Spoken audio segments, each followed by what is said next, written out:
Hello, hello. Welcome to our live stream, the last one of the year, actually. So we're going to make it a good one. I'm Grace Woolson. And I'm Abhishek Shankar. And today we're talking about semantic segmentation of satellite images. Now, today's live stream is actually part of the Kelp Wanted Driven Data Challenge. The workflow that we're showing is generic enough that it should apply to any kind of semantic segmentation workflow you're interested, or if you just want to learn more about satellite images. But the data set and the actual problem we'll be tackling today is the one provided as part of this competition. So if you want to learn more about it, go to this link that you see here. So the problem that we're tackling today is, given a bunch of satellite images, predict what pixels of those images have Kelp. Now, why Kelp? Well, I had the same question before the live stream, but turns out Kelp, or kelp forest as they call it, is very important to the ecosystem, especially the coastal ecosystem, because that's where it grows. And these provide a lot of nutrients to the organisms living along the coast, and also take in carbon dioxide and give out oxygen, which is good for the planet in general. Awesome. So it's their home, it's their food, and it's really important to these coastal ecosystems. And with that, let's get started. All right, so let's switch to MATLAB and take a look at how satellite images look like. So you guys might be familiar with normal RGB images, or red, green, and blue channel images, which usually combine to make all the colors that you see in any image on the screen. But satellite images contain more channels than just your typical red, green, and blue. They give out more information which can be used to detect further things that cannot be reflected in the visible spectrum.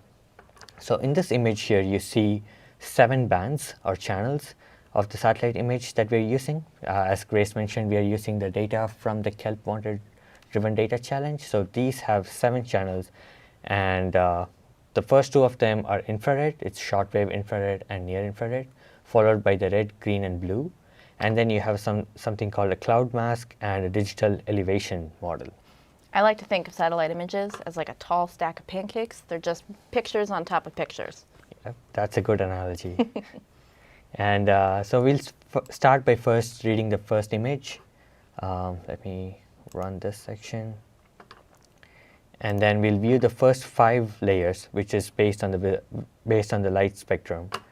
The other 2, the cloud and the digital elevation model, will be visualized later in a different way. Awesome. So here you see the infrared bands, the shortwave and the near infrared, and then followed by the red, green, and blue. Yeah, and the infrared ones are a lot brighter in this. We'll adjust for that later. But you can see that these have different kinds of values going on. Yeah, it's based off the intensity that comes off after reflecting. So the infrared is definitely brighter in this image. But this is not the only way that you can use or visualize hyperspectral images. You can also use something called the Hyperspectral Viewer app, which comes with MATLAB's image processing toolbox. So this app allows you to visualize the images in a more interactive way, and you can't open the image directly in the Hyperspectral Viewer app because it's in the TIF format, as you can see here. So we are going to first convert it into something called a hypercube. So we first change it into the satellite image, and then we take the first 5 layers, and then we specify the wavelengths for these layers, which is based on this website here. So we are just saying that red should be this wavelength, green should be this wavelength, and then blue should be this wavelength, followed by the infrared wavelengths. Awesome. And the hypercube, it's not really anything special. It just tells MATLAB, this is a hyperspectral image, and it allows us to work with it in ways like this. Yeah, it's just easier for MATLAB to read than a TIF image. And let me maximize the window. And here off the bat, you can see 4 sections of the window. The one on the top left is where you can cycle through each of the bands. So you have blue, green, red, near infrared, and shortwave infrared. So you may notice it switched, and that's because blue had the lowest wavelength, and the shortwave infrared had the highest wavelength. So now it's in this app, it's sorted in order of wavelength. That's right. So you see BGR, blue, green, red, and then the infrared bands. And then on the right, you have like more custom window, because you can visualize different bands together in a false color. So this, right now what's being shown is the false color visualization, where you can choose which band to visualize. So on the left is just a single band, but with the false color, you can decide to combine 2 or 3 bands to choose what's important for you. Awesome. And then we'll go to the traditional RGB image, which is what we would see from the naked eye if you were at the height where the satellite was. And you can see that this is the coast. So you can see the land, and then you can see the sea, which is pretty dark here, which also explains why the RGBs are pretty dark, because it's kind of really dark blue or almost blackish. Right. And then you have the CIR, which is used to visualize infrared images. So again, infrared is not visible to the naked eye. So what they do is add in the colors so that we can visualize them. And in the bottom left, you see the histogram for the intensities of this image. So let me switch to the infrared channel, and then you can actually see, you can actually have contrast adjustment, so you can focus on either the bright spots, or you can choose to ignore them and then just focus on the landmass. So it also depends on the application that you're trying to do. And this is super helpful too, because like human eyes are flawed. So you'll see as you adjust the contrast, if you want to keep going, that like new things are showing up that I couldn't see before. So this is just helpful for playing around and seeing what your data is. That's right. And that's why visualization is very important, because you get to play around with the data. Maybe you glean more information out of it than you just by opening up in an image viewer. So this contrast lets you play around with it. You can do it for all of these bands. And the other important thing here is you can use these special spectral indices to view more information from your infrared data. So I'm going to show something called the NDVI, which is the vegetation index. And that tells you how much vegetation or green area is there in any particular pixel. So the index values range from -1 to 1. So the closer it is to 1, the denser it is. So it's probably like something like a forest where there is a lot of green cover or leaf cover over, which gives a higher value. And then the closer you are to the sea, if I click on one of the points here, it's going to be something negative. So you can see, or very close to 0. Yeah. So this means there is basically no vegetation or leaf cover, as you might expect from the sea. And if you notice, you can also see something pretty bluish green along the coast, which you can't see in the CIR or the RGB or the image. RGB doesn't show it, the CIR doesn't show it. But this is, in a couple of minutes, we'll show that this is actually the kelp that we are trying to detect. So you can actually see it in infrared, which you can't in like normal light. And you can also see it when you adjust the bands here and then focus on these little gray areas that actually represent kelp.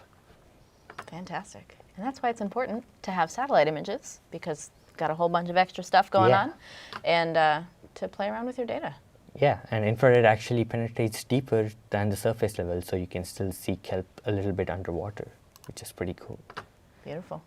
And now we are going to export this. So once you play around with the data, you try to get all the information that you can possibly extract. You can export them to your workspace for further processing. But I did forget to mention that you can also check out all the other indices that are available. So you have the water index, which is useful for detecting water bodies. And you can also make your own custom index if you know what exactly or what wavelength that you're looking for. We have some better descriptions of these indices in our documentation, and I'm sure you can find them around the internet. So play around with these, see if any of them seem helpful. Yeah. Experiment. We have documentation for most things, so you can definitely check them out. And we can also, so we are also going to export this now.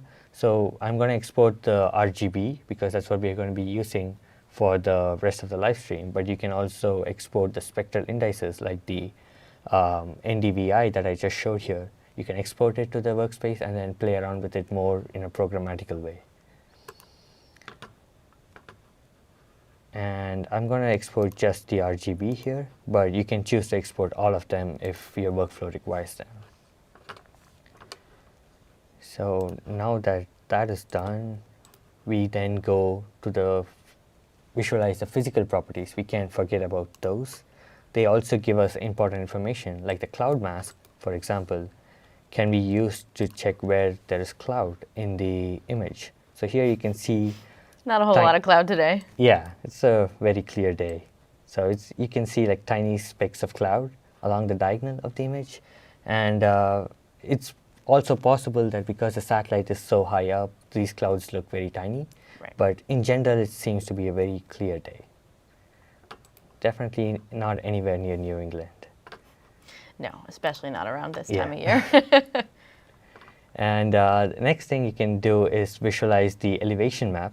So we're going to see this as a scaled image. So when I run this section, you're going to see an image with different colors where the color represents the height. So you can see these areas to be dark blue, which corresponds to 0, which makes sense because that's the sea, and sea level is 0. Right. 0, Yeah. 0 meters above sea level. And then you can see that it's gradually increasing to 10, 20, 40, and also like 70 meters. So this gradual increase gives you information that it's probably a coast. But you can also, if there's like a sudden sharp increase, then you can infer that it's probably a cliff that's meeting the sea. So it's jumped from 0 to directly 30 or 40 meters. And what's so helpful about the cloud mask and this digital elevation model is we know that kelp grows underwater, typically along the coast. So this can kind of give you more information about what pixels you know won't have kelp. And with the cloud mask, it might just be that the data is more obscured on pixels that have cloud. So just some extra information that you and your neural network, which we'll talk about later, can take into account when making your predictions. Yeah. And we'll also see how the output looks like. This is going to be a binary mask because, as Grace mentioned before, we are going to classify pixel by pixel. And this mask shows that these pixels contain kelp. That shape looks pretty familiar. Yeah, we did see it in the Hyperspectral viewer app. I'll show it again, but let me just see how it looks like along with the RGB image. So That's more helpful. yeah, so you can make sense. This makes more sense than just the mask for visualization purposes.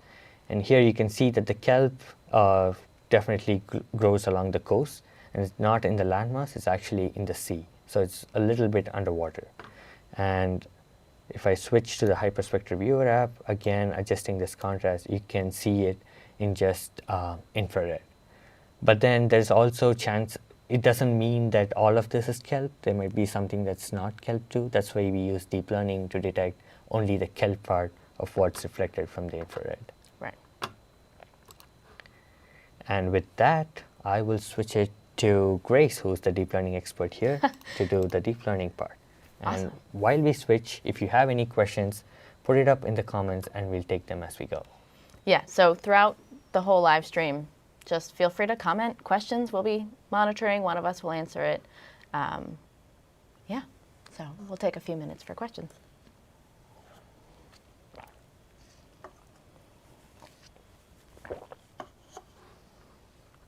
Okay. Well, we're going to keep going. But again, please put questions in the chat if you have them as we go. We'll take them when we have a chance. Looks like I did a pretty good job. No questions. Cool. So now that we've taken the time to understand what our data looks like, we've played around with our test image, we need to find a way to import all of the data. So for deep learning, machine learning, any kind of AI thing, you're going to have a data set. So we have a pretty big data set of satellite images.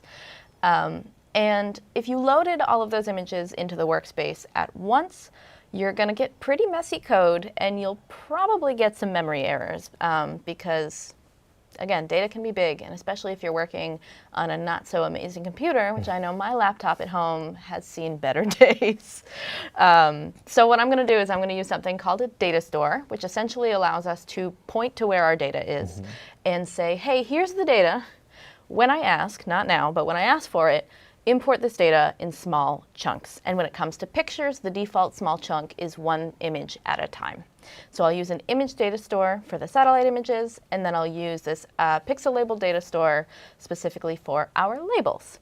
And the pixel label data store just requires a little bit extra information, which is why this one's 3 lines and this one is 1 line. Yeah, and data stores are also helpful for satellite images because they are bigger than regular images. They have more channels. So it's helpful for memory conserving. Absolutely. Now, with any kind of machine learning algorithm as well, you're going to need to split your data. So I like to think of training a neural network as teaching a class. So you're going to give your students homework, that's your training data, so that they can actually learn. You're going to check in on them every once in a while with quizzes to make sure that they're actually learning the information well. That's your validation data. And then at the end of the semester or the year, you're going to give them a final exam to see how well they did. And that's your testing data. So in this section, I just split it up into training, validation, and test data. And you'll see us use this as we go on. Nobody likes exam, and this is exactly exam season. It is exam season. If you're going through exam season, good luck. And if you just finished, I'm proud of you. Okay, awesome. Now, we got to pre-process our data. I'm going to show some pretty simple steps here because we don't want to give you all the answers for the competition. But for this part, you can get as creative as you want, try out as many things. Your machine learning models are only as good as your data, so make sure you play around with this. First, we're going to go through and try out some stuff on our sample image, and then we'll go back and apply those same steps to the whole data set. But I like to start with a single image just to see what it's going to look like. Awesome. So first, you got to resize your data. Ideally, all of our images are going to be the same size, and in this data set, they actually might be, but it's just important to know that your data will always be the same size because you might get new data later, or your testing data might be messy. So I like to resize the height and width of all the data. And then I see a question in chat. Which MATLAB version has Hyperspectral Viewer available? Do you know the answer to that? I think it's from 21B. Okay. Or, awesome. But you can also find that in the documentation. I think the initial version came in 2020A, and I think the newer version came in 2021B. Okay, great. And it's important to know as well, Hyperspectral Viewer app does not work in MATLAB Online, but it is fully compatible in desktop. Cool. I'm gonna finish this and then we'll take another question. Awesome. So you resize your data. Great. Then you need to normalize your data. And what this means is the same number might mean different things in different layers. So a 1 for like the red, green, or blue might mean there's a whole lot of blue here, Might mean that there's a lot of that value. But a 1 in the digital elevation mask doesn't mean much. It means you're 1 meter above sea level. That's not very impressive, Probably a boat on the sea. Yeah, honestly. So what you do when you normalize data is you make it so that those numbers mean the same thing. So I'm going to rescale it so that all of the values are between 0 and 1. So 1 still means there's a whole lot of something. It might be the highest value above sea level we're seeing. It'll mean a lot of blue. It'll mean a lot of the infrared. And then the 0 will mean that there's less of that thing. Now, this is a pretty simple way to do it. There's a lot of ways to normalize your images, whether that's, you can use standard deviation. There's a lot of different ways to do it, but this is a pretty good starting point. And then last, I like to augment my data. Sometimes it's just you take your data and you make new data, or if you can find additional information. So I use a fancy schmancy edge detection algorithm, the Sobel edge detection algorithm, to create a new image of all the edges found in that image. And since I know that kelp grows along coasts, I thought that this might be helpful. That's also why data visualization helps, because even if you didn't know kelp grows along the coast, you can see through the images and see through the output mask and figure out where you can typically find kelp. Awesome. And so we'll visualize our new image, and we can see that it's all a little bit closer together in terms of color, and we can see this extra edge image. That does look fancy. Yeah, right? Cool. So we do have another question. If you don't have the semantic mask, is there a way to obtain it using an example neural network?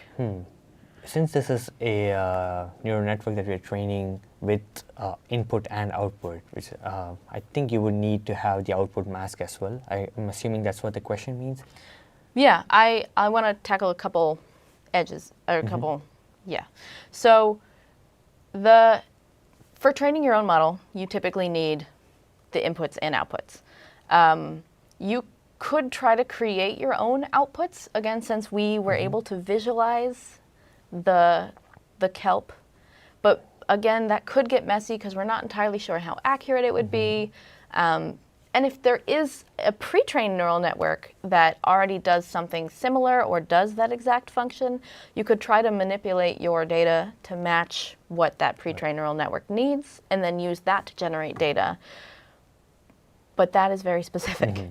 So a lot of times, especially for something like this, having output data helps. And I will mention the masks that we have today are part of a citizen science group. So it was crowdsourced, essentially. So you can find all sorts of interesting data sets on the internet. Okay. Cool. Keep those questions and comments coming, and we will keep going. Like I said, we use that other one as kind of a test, but I've made a function called clean satellite data that I'll actually scroll down to the bottom. I like to define all my helper functions at the bottom of your script, but you can also define them in separate files, but this just keeps it all in one place. So we'll see here, I have my clean satellite data function that applies all the same steps that we just saw above. Cool, so I'll go back. No peeking. Awesome. And I'm going to use the transform function to apply all of these pre-processing steps to all of our satellite images as they are loaded. So That's very handy. You don't have to do a for loop for everything, right? Oh, I forgot to run. Oh, My bad. right. I got excited.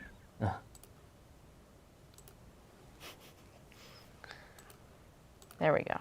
It all cascades. You forget to run one line. Perfect. So now I will apply the transform function.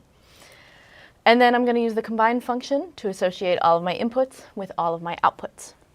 Pretty simple as that. That way each satellite image knows which label it's supposed to be trained with. Seems important. Yeah. And then we can use this preview function to see, okay, our new image at the top of our data stores is 8 layers. So the edge detection went through. It's all 350 by 350. And the output is categorical. So we know it's kelp and no kelp, and it's doing that in categories. Yeah, and it's 350 by 350 because it's trying to categorize each pixel as whether it contains kelp or no kelp. So everything's looking good. Awesome. And now we can start training our neural network. So I'm going to start with a pretty basic built-in function called segNetLayers. It builds layers for a semantic segmentation network. We have 2 classes. I'll assign it a depth of 5. Pretty good starting point. We have other functions that can create these architectures for you. I know we have a UNet. I think we have a couple others. So again, check out the documentation. And if you want to make your own network architecture, there's plenty of ways to do that too. But we're going to show the quick way to do it. I like things to be efficient. Yeah. And this is also a starting point. So you can always improve upon it or experiment with your own architecture to get the best output. Absolutely. Now, we're also going to need to balance the classes. So what does this mean? If we scroll up, we see, here we go. Let's show this one. This output that you showed us earlier. There's a lot of kelp in this image, actually, quite a bit. It's a very healthy ecosystem. Very healthy ecosystem. But there are still a lot of pixels that are no kelp. And we're going to see this reflected throughout our entire data set. So in general, we're going to have a lot more pixels that show no kelp than pixels that show kelp. I'll try to keep this. Sometimes I get the labels confused, so I'll try to keep it clear. So what we're going to do is we need to find a way to tell the network, here it is, that both classes are equally important. And we're going to do this by setting class weights. So the backbone of neural networks is weights. I'm not going to get into that. But the class weights tell the network how important each class is. And so going back to our exam quiz analogy here, we're basically saying that the questions are weighted. So there's a lot of no kelp. If the network decided to just guess no kelp all of the time, it would be right like 70% of the time probably. And that's a pretty decent score. So the network might just decide to do that because it's easy, it optimizes And it. a good strategy for the exam. Yeah, but we need to make sure that's not happening. So we're going to say, okay, for every time you guess no kelp when it should have been kelp, we're going to penalize it more. And so basically this is just supposed to lead to more accurate predictions and help avoid bias towards the more dominant class. So we're going to use the count each label function to count how many times each class appears. This is going to take a second to load because it's going through every pixel of every image in our data set. But so it'll give us some helpful information. Awesome. Ooh. So we can see here that we have, 479 million? Yeah. No kelp. Wow. And 3 million kelp. So about 100 times more. And what this image pixel count is doing is it's saying for how many pixels are in every image that this class appears in. So if kelp and no kelp appeared in every image, these numbers would be the same. But we can see that there are less pixels for the kelp images. So there are some images that just straight up don't have any kelp in them. So that's why doing this is going to be so important. Yeah, ideally you want 50-50 if it's two classes, right? You want equal number of kelp and no kelp, but unfortunately kelp doesn't grow that much. Yeah, a lot of real world problems are going to have imbalances, unfortunately. So we're going to use an algorithm called median frequency balancing. There's, again, a couple other ways to do this. This is a pretty popular one. But again, feel free to check out our documentation or see what works best for you. So these are the weights that we're assigning with a 0.5 for no kelp and 46 for kelp. And we'll pass those weights to a new pixel classification layer, which is the final layer of our neural network. And then we'll replace the default with the new one that we just made. And then we have a network. We're ready to train. I set some pretty simple options here. It's important to set your mini batch size. I learned when playing around with this, because again, images are big, satellite images are bigger, and if your mini batch size is too large, you could run out of memory, you could crash your computer. Typically not fun. Typically not fun. So play around with different options. Start with a pretty small mini batch size. I just trained it for 3 epochs, but again, do what works best for you. And I'm not going to run this now because training neural networks does take some time. But this is what I saw when I ran this code, and this is similar to what you should see. Awesome. Okay. I see we have a question here. A group wants to do a college project using AI model. Can you provide where we can get started? Now, AI model is kind of a broad topic, so if you can give us more information on whether you're doing images or sounds or machine learning, we can give you specific pointers. But in general, we have a lot of videos and documentation on how to use AI from MATLAB. And Grace, if you have, since she's the expert, I'm sure she has a lot of resources. Yeah, I mean, if you want to do something like this, the code that we're showing today is fully available on our blog, and I believe it should be posted in chat at this point. If not, we'll have someone post it in chat. So if you want to get started with something like this data is available if you sign up for the competition, and this code is fully available. So check it out, play around with it. We do have a deep learning on-ramp. It's a 2-hour free course. Totally recommend. I took it. It's how I got started. So very useful. Yeah. definitely recommend the on-ramps. And we do have a machine learning on-ramp as well if you want to learn other kinds of AI. Hope that's helpful. Awesome. Awesome. So again, I'm not going to run the training, so I'm just going to load the network that I trained before this. Got to save us some time. Yeah, I think it'll go more than 2 hours if you're training. Let's see, how long did it take? This took 3 hours. So Oh, wow. Okay. Awesome.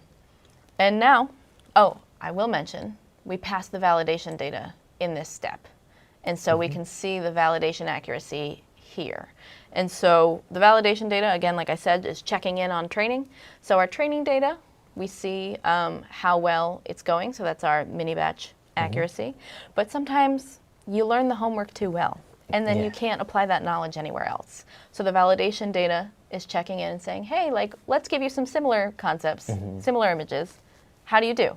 And so we've got to make sure that our mini batch accuracy and our validation accuracy is increasing, and it does. Yeah, and it's to a pretty good degree too. 94% is not bad. Not bad. And now it's time for the final exam. We're going to evaluate our model. The fun part. The fun part.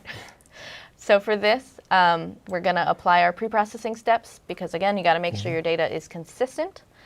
I'm going to create a folder, this evaluation test folder, which I already have up here, to hold all of our predictions.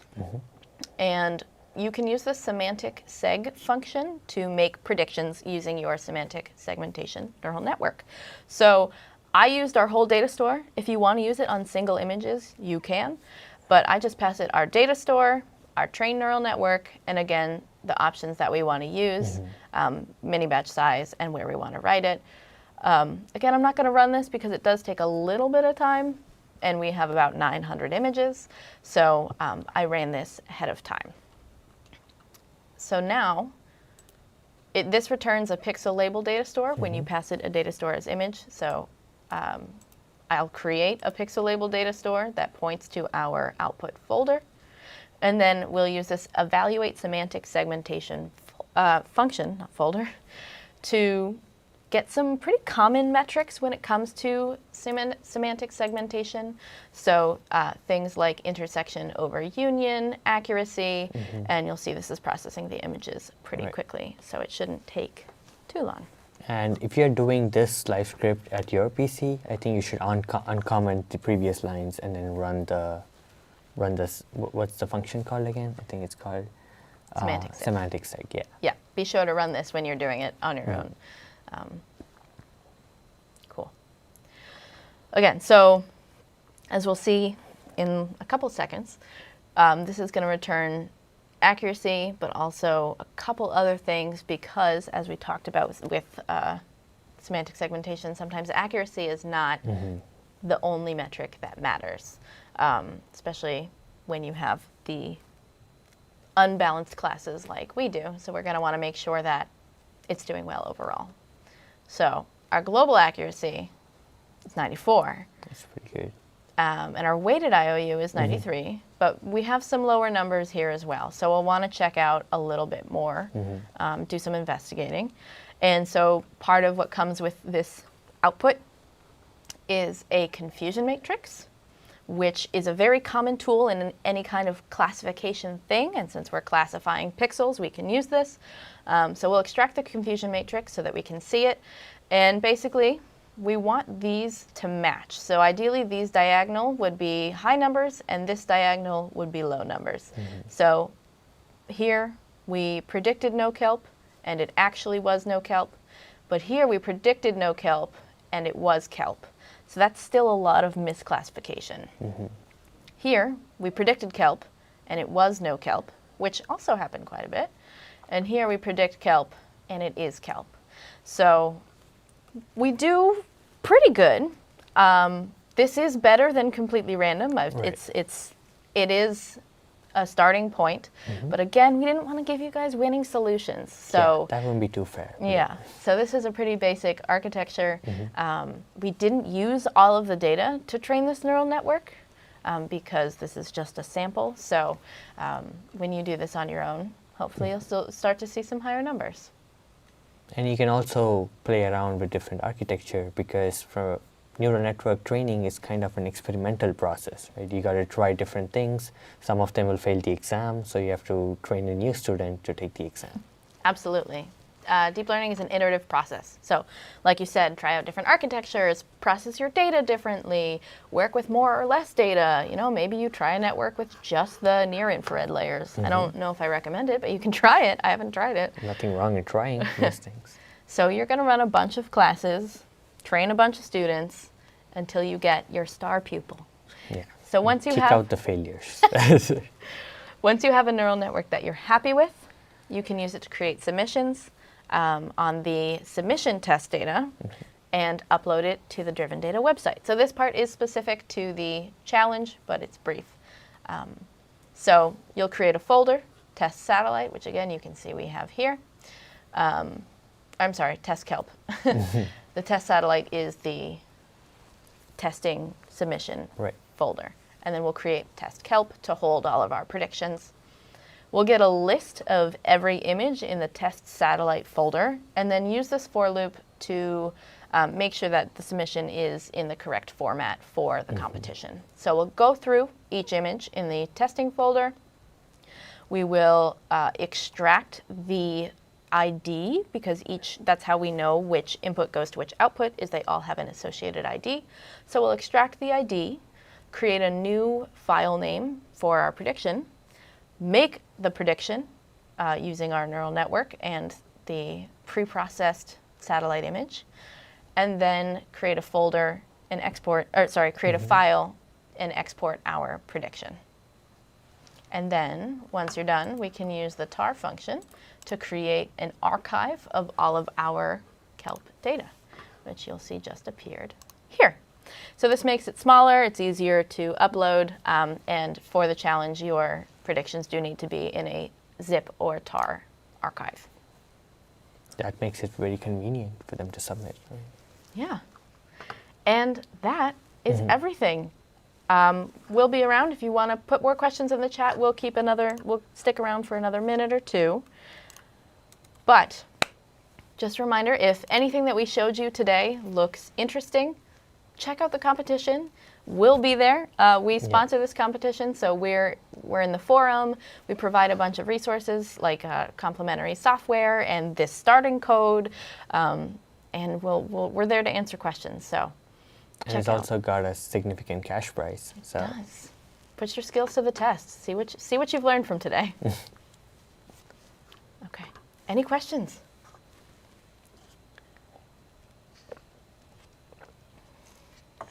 Where can we get the data sets to train the model? So if you go to this link, when you register for the competition, there'll be a data download tab.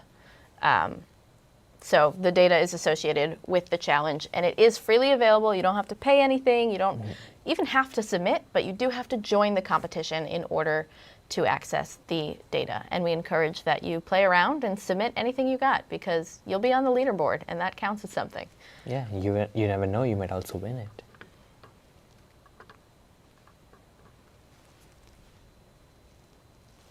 Okay. And with that, I think we're going to wrap it up today. Thank you all for joining us, for asking questions, for being engaged, and have a fabulous rest of your day. And a happy Christmas and a happy New Year. Bye.